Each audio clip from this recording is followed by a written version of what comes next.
Hi, I'm Lisa and this is Claire, and we run Breathing Spaces. We're a social enterprise that's a not-for-profit business and with a social purpose. Our purpose is to use gardening to help people. We work with a wide range of people, those living with dementia, people with mental health challenges, physical disabilities, learning difficulties and people recovering from trauma.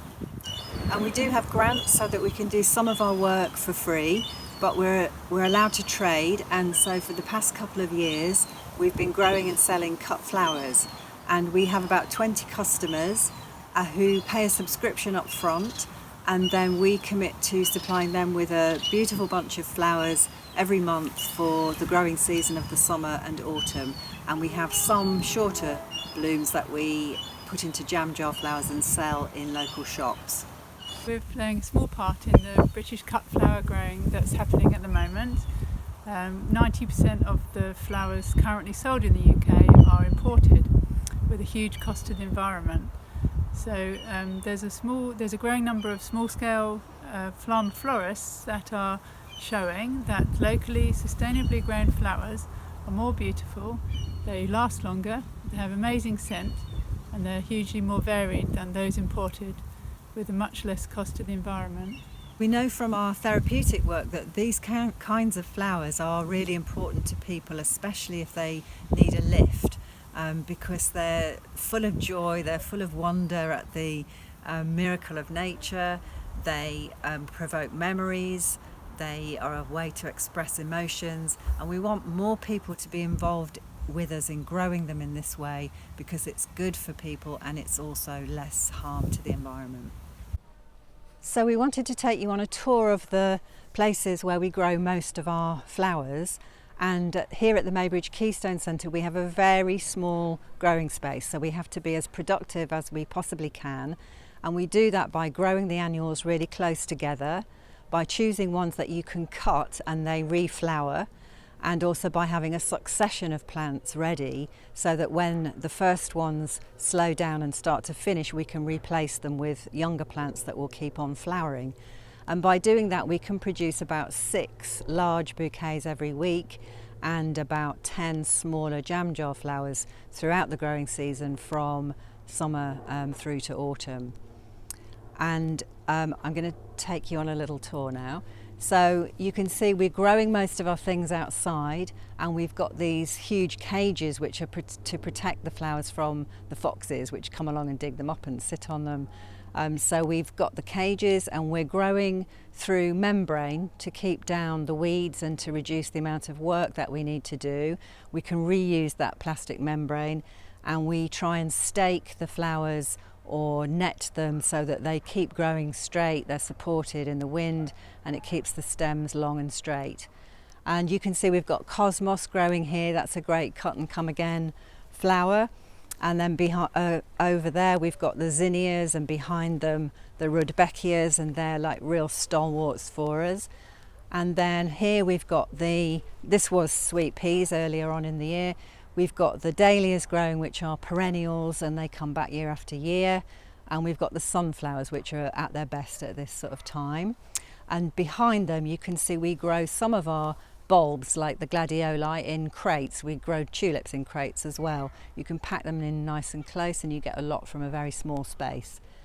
And then because we are trying to cut the flowers as much as possible before the insects get to pollinate them, because that makes the vase life of the flowers we cut longer, we also grow other plants around the site that aren't for cutting.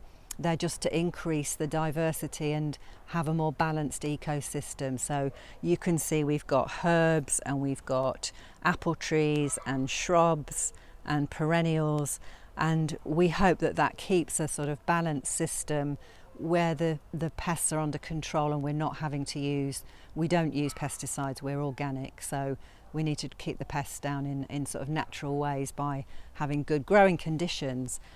And then as we come along here, we've got more annuals. These are younger than the ones you saw back there, so more annuals, more cosmos, more zinnias. And we've got the polytunnel here as well. We don't have any heat in the polytunnel. We just use it to extend the season. So we start off with spring bulbs like tulips, anemones, ranunculus, and then when those are finished, we rip those out and replace them with, you can see in here now, there's celosia growing really tall, there's chrysanthemums which will start to flower soon, we hope, and there's things like scented geraniums, things that don't mind the heat of the polytunnel in the summer. And we've also got a little space down there that we can use for propagation, for work that we need to do, and it's a great sort of weather cover spot.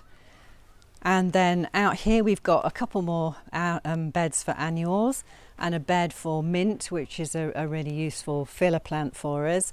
And then over here you can see we've got a line of water bots, and we're trying to collect as much rainwater as we can from the roof of the building so that we use less mains water. We can't be totally self-sufficient, but we collect as much as we can. And then over there we've got the compost bins. The other big part of organic growing is to maintain the soil in as healthy a way as possible. That reduces pests, and so we create our own compost, but we do have to buy some in. And in fact our plan going forward is probably to grow more perennials and more wildflowers, because they will use both less compost and less water, so we'll be able to reduce our inputs, reduce our impact on the environment.